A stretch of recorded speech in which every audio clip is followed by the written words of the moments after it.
What if the smartest person in the room was the one everyone overlooked?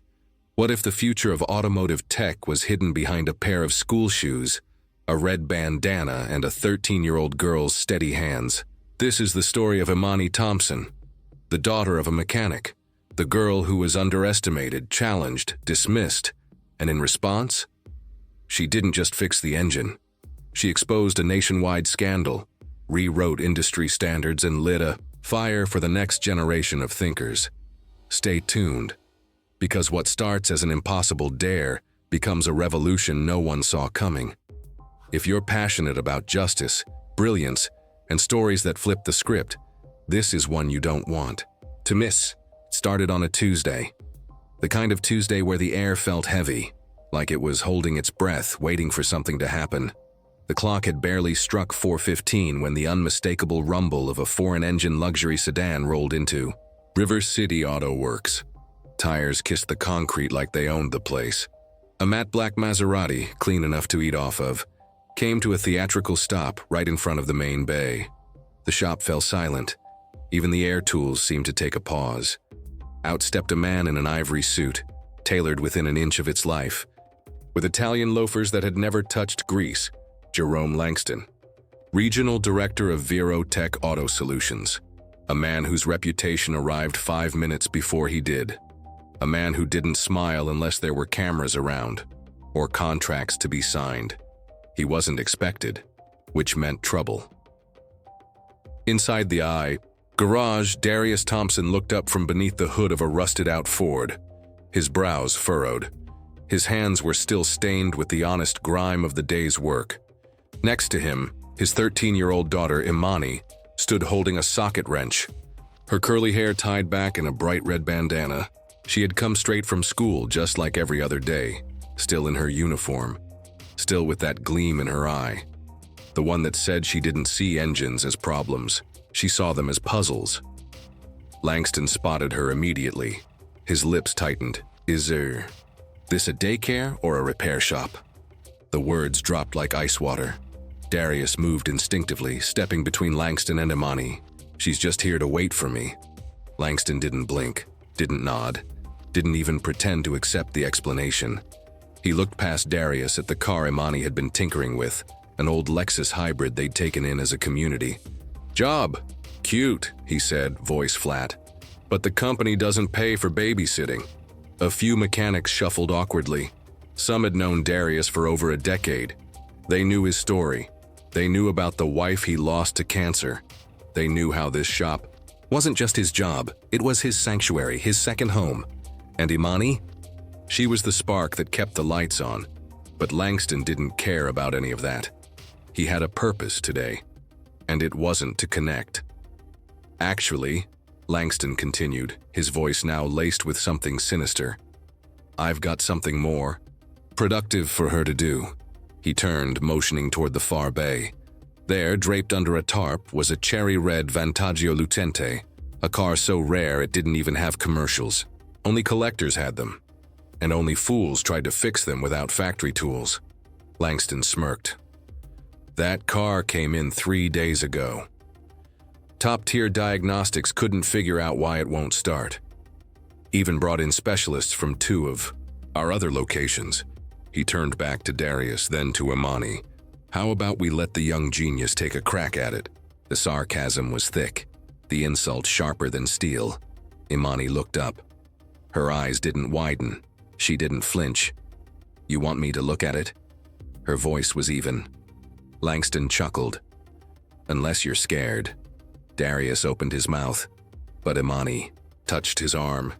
Gently, reassuringly, she stepped forward. 1 step, 2, until she was face to face with the most powerful man in her father's industry. I'm not scared, she said. Langston raised an eyebrow. Good. He clapped his hands once. You get 1 shot.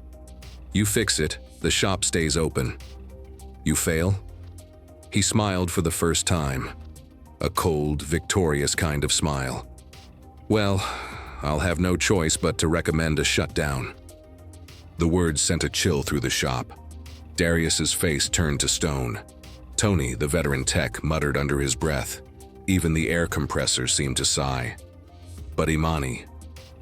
She walked toward the car. No fear, no hesitation. The girl who had never known a mother, who had learned the language of bolts and torque wrenches before she learned algebra, was about to show a room full of grown men exactly who she was. And Jerome Langston? He had just lit the fuse on something he couldn't begin to understand. The room didn't know it yet. But history was about to be made in the back corner of a dusty repair shop in South Atlanta, by a 13-year-old girl with grease on her fingers and a fire in her soul. The Vantaggio Lucente wasn't just any car. It was a technological labyrinth wrapped in carbon fiber and gloss. Its ignition system alone had more lines of code than some entire laptops. Imani stood still for a moment, just looking. Not at the paint, not at the badge. She was watching the machine breathe. Tony watched her, arms folded across his chest. He'd seen thousands of mechanics touch thousands of engines, but none of them ever looked at one like that, like it was speaking, and she was listening. "She's serious," Tony whispered. Langston rolled his eyes. "She's a kid." But inside that kid's mind, gears were already turning. Fast, precise, focused. Imani remembered what she had read last week. It was during lunch, while other girls were talking about music and makeup. She had been on her phone, scrolling through an online forum for auto software modders. She read about a flaw in the Lucente's firmware, a minor code conflict between the onboard diagnostic system and the latest OS update. No one had connected the dots yet, but she had. "Can I have your tablet, Dad?" Darius didn't ask why. He just handed it over. Langston scoffed. "You're not fixing a Game Boy." Imani ignored him. She connected the diagnostic tool to the port under the dashboard, fired up a basic system scan, watched the data stream across the screen, then frowned. It didn't match what she had expected, which meant one of two things: she was wrong, or the flaw was deeper. She took a breath, clicked into the admin shell, started reading hexadecimal lines. Her thumb swiped fast, searching, scanning. Tony leaned over to Jake. "She knows what she's doing." Jake, the youngest tech, looked stunned. "I don't even know what I'm looking at." Imani muttered something under her breath. "Checksum doesn't match." Langston heard it. "What did you say?" She didn't answer, didn't have to, because now she knew. It wasn't just a glitch, it was deliberate. She glanced at her dad. "Remember that article I showed you about remote lockout features?" He nodded slowly. "This car has one." Tony stepped forward. "That's illegal unless it's disclosed." "Exactly," Imani replied. "And it isn't." Langston's mouth opened, then shut again. Imani zoomed into a line of code, typed in a quick bypass. "Command." The engine system flickered to life but didn't start. "Not yet." "I need Wi-Fi access." Langston laughed. "To stream your failure live?" She didn't even blink. "To download a patch." He hesitated, then waved toward the office. 5 minutes. That was all she needed. In the next few minutes, Imani did what 3 certified mechanics and $12,000 worth of diagnostics couldn't. She sidestepped encrypted lockouts, ran a firmware patch from an open-source dev hub, and wrote a custom script. To restore factory access, the Lucente blinked, beeped, then purred to life. The bay filled with stunned silence, followed by the slow clap of disbelief from Tony, then Jake, then all the others. Even Darius looked like he had just seen a miracle. Langston didn't clap. His jaw clenched. Imani looked over her shoulder. "Next time you want to embarrass someone, Mr. Langston, make sure they're not better than your entire tech team." And with that, she handed the tablet back to her dad. The fire in her soul was no longer a flicker. It was a blaze, and River City Auto Works had just found its secret weapon. The next morning, news of what happened in the shop had already started to trickle through the local mechanic community. But inside River City Auto Works, the air felt different. Not just because the Lucente was now humming in the corner bay, but because something had shifted. The quiet kind of shift you only recognize when it's already changed everything. Imani returned to the garage just after 8 a.m., still in her hoodie and jeans, still carrying her backpack. But now every pair of eyes turned when she walked through the door, not with annoyance, not with pity, but with something closer to awe. Tony handed her a coffee mug filled with orange juice. "You broke the internet." "Kid," she blinked. "What?" "Local garage forums on fire. Mechanics from 3 states over are talking about some kid coder from Atlanta who fixed a Lucente in under 20 minutes, Jake added. "They think you're a ghost." Imani smiled sheepishly, then turned toward the red sports car in the corner. She still wasn't done with it, because last night, she hadn't just reprogrammed it, she had downloaded everything the diagnostic system had logged, every fault, every script, every anomaly, and something didn't sit right. She pulled out her tablet and started running the logs again, line by line, command by command. Langston wasn't there yet, but Darius hovered nearby, arms crossed, still unsure if what happened yesterday was real. Still proud, but guarded. "Dad," Imani said, not looking up. "There's a repeating subroutine in the system logs." Darius leaned in. "English, please. It's like the car is checking for a signal that never comes, and when it doesn't get it, it locks down." Tony stepped closer. "You mean like a kill switch?" Imani nodded. "Exactly. But here's the strange part. It's timed. The system is programmed to enter lockdown mode exactly 72 hours after ignition." Jake frowned. "Why would anyone build that in?" She didn't answer right away. Just tapped her screen, brought up the timestamps. "This car," she said slowly, "was activated at 10:17 a.m. 3 days ago. Yesterday when I patched it, it was 10:19. 2 minutes after the lockdown window." Darius's eyes narrowed. "That can't be coincidence," Tony muttered. "That's sabotage." Imani nodded slowly. "Sabotage built into the code." They were quiet for a moment. Just the soft click of her stylus against the screen. Then a deeper voice cut in from behind. "That's enough." Langston, standing in the doorway, tie slightly crooked, eyes a little darker than yesterday. "This isn't your concern anymore, young lady. You've already proven your point." But Imani didn't stop scrolling. She tapped again, pulled up a diagram. "This isn't just a bug, Mr. Langston. It's in the firmware. That means it came from the manufacturer." Langston stepped forward. "You're speculating." "No." She turned the tablet toward him. "I'm quoting your email." Darius's head whipped around. Tony looked stunned. Langston froze. "Excuse me." Imani swiped one more time, pulled up a captured email thread. "You left your admin credentials logged in yesterday, while I was downloading the patch.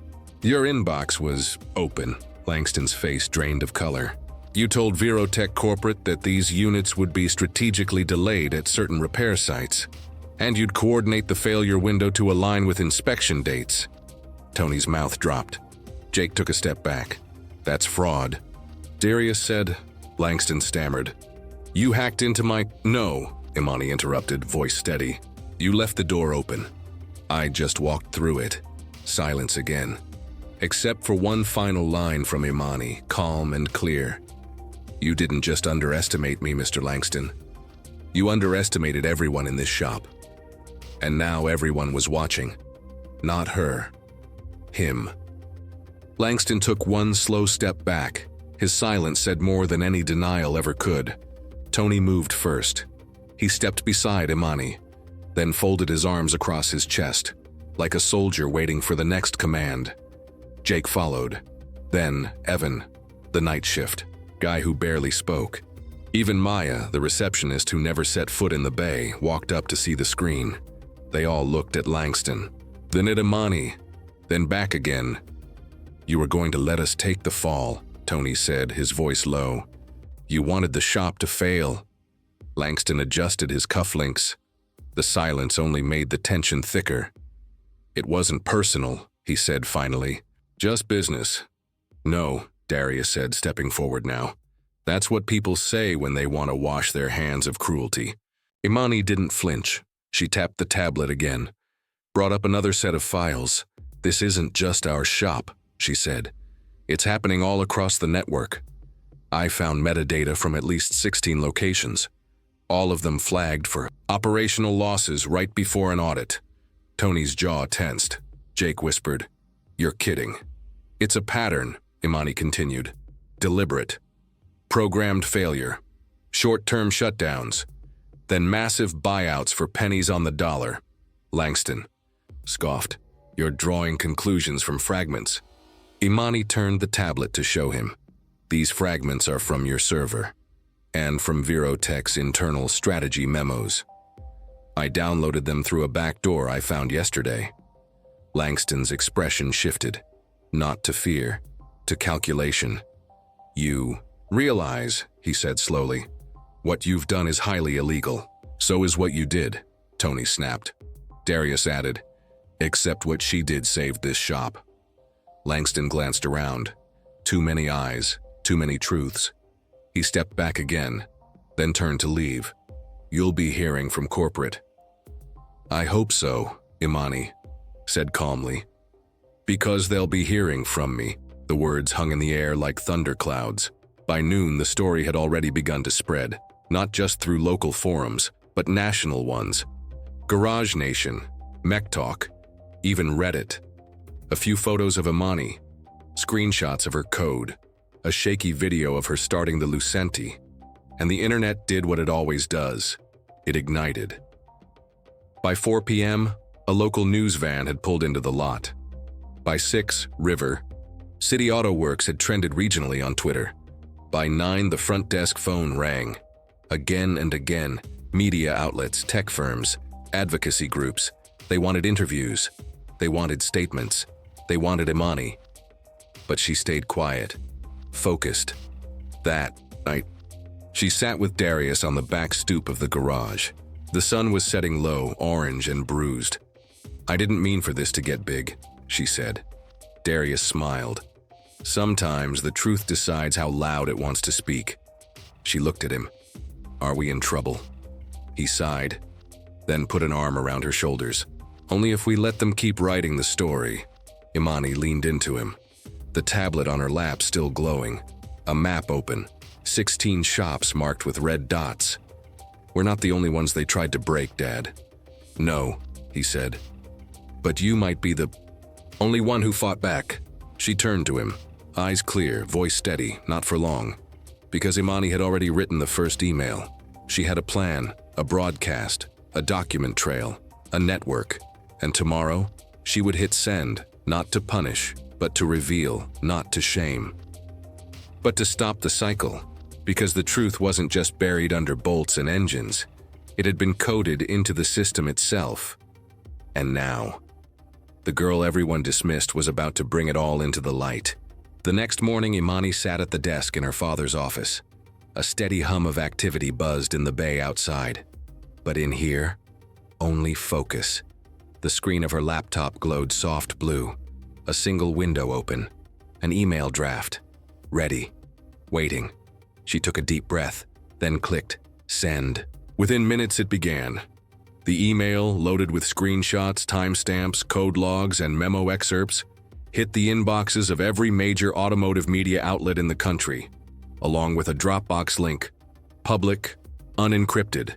Then she opened her social media and went live. Her voice was calm, measured.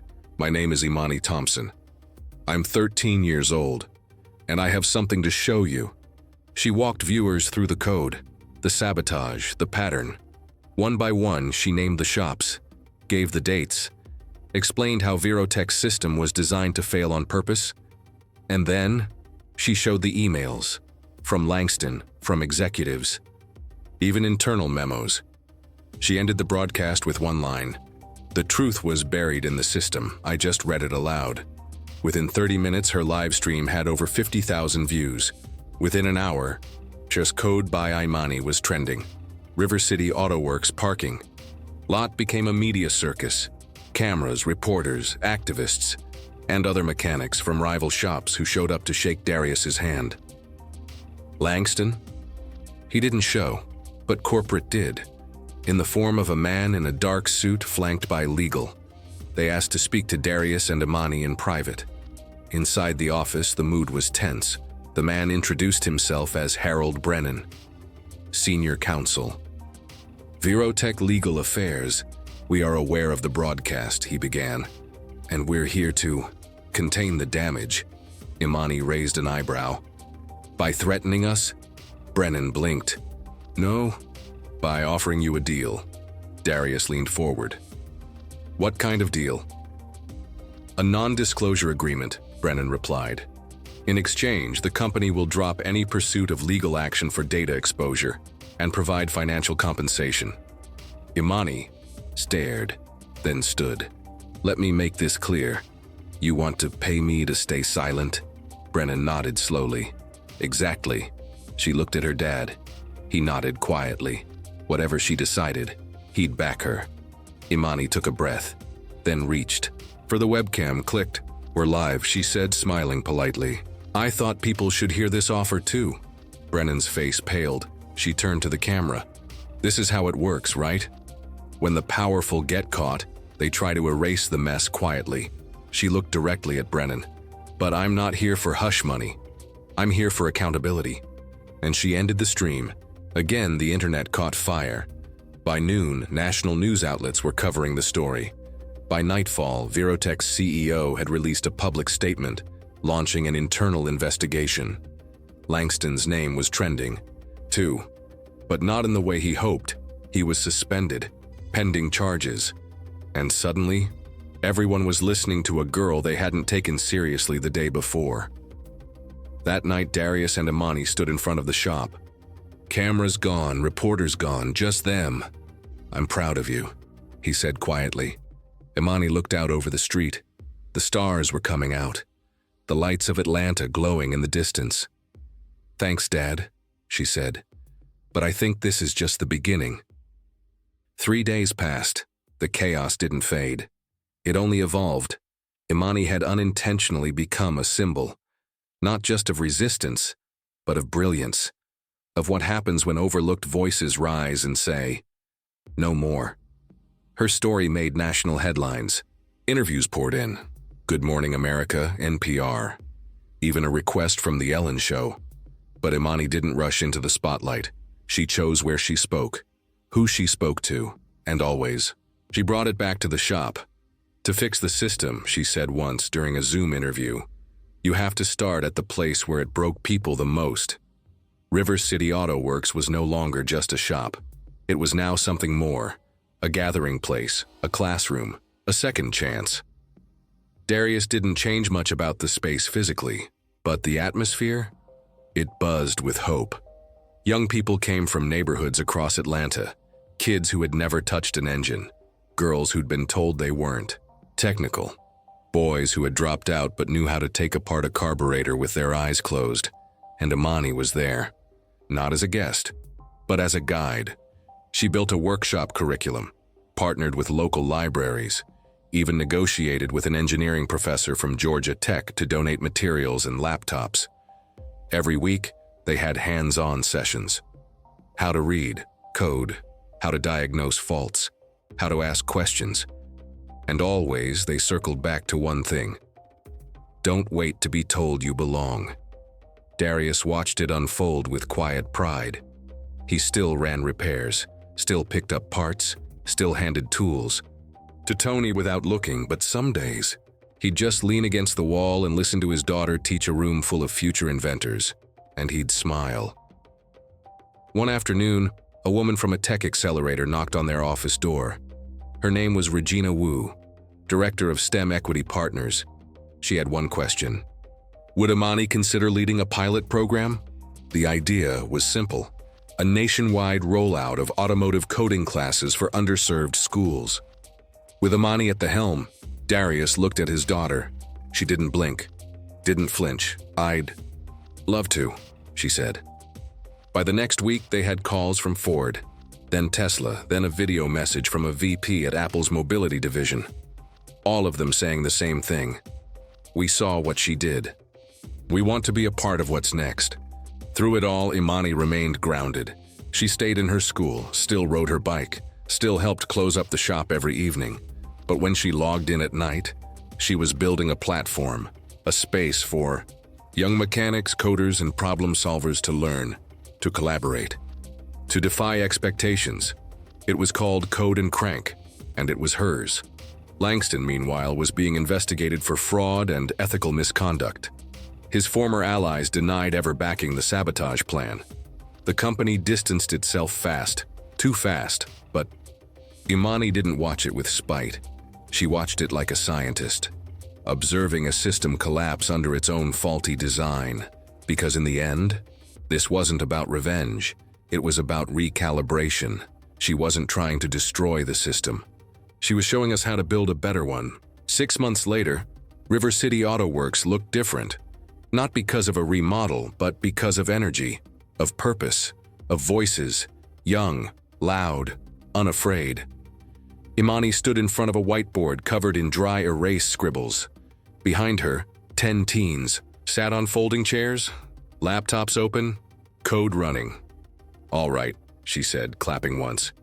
"Who can tell me what happens when a CAN bus gets overloaded with loop signals?" One hand shot up, then 2, then 5. This wasn't school. This was power redistribution. This was legacy, reprogrammed.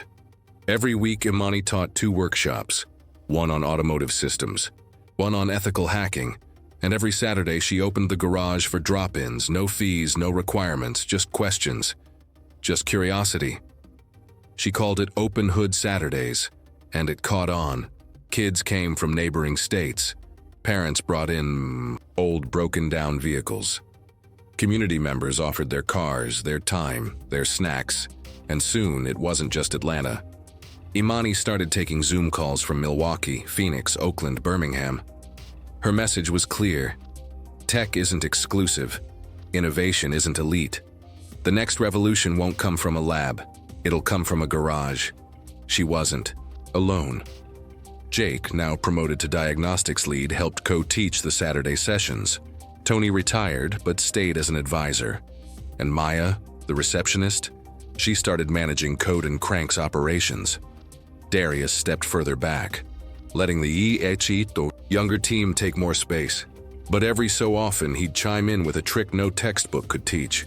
"Sometimes," he'd say, wiping grease from his hands, "you gotta feel the machine. Let it talk to you." And the kids listened, not because he had a degree, but because he had wisdom. Imani knew her privilege wasn't in money or fame. It was in the people who had poured into her. Her father, her community, her culture. She brought that to every lesson. One day, during a panel in Washington, D.C., she stood before a room of lawmakers and educators. They wanted a soundbite. She gave them a vision. "You think STEM is about test scores," she said. "But for us, it's about survival. For every system that breaks, we have minds ready to fix it. But first, they have to be seen. And they have to believe they belong." The room went quiet, then erupted in applause. Later that year, she was named one of Time's top 30 under 30 in tech. But she didn't put the plaque on the wall. She mailed it to her old middle school, with a note, "Put this where kids can see what's possible." Her story had begun with a dare, an insult, an impossible challenge. Now, she was rewriting the rules, not as a genius, not as a celebrity, but as a mentor, a builder, a spark. Because real power isn't just knowing how to code a system, it's knowing how to unlock others, and that Imani had mastered.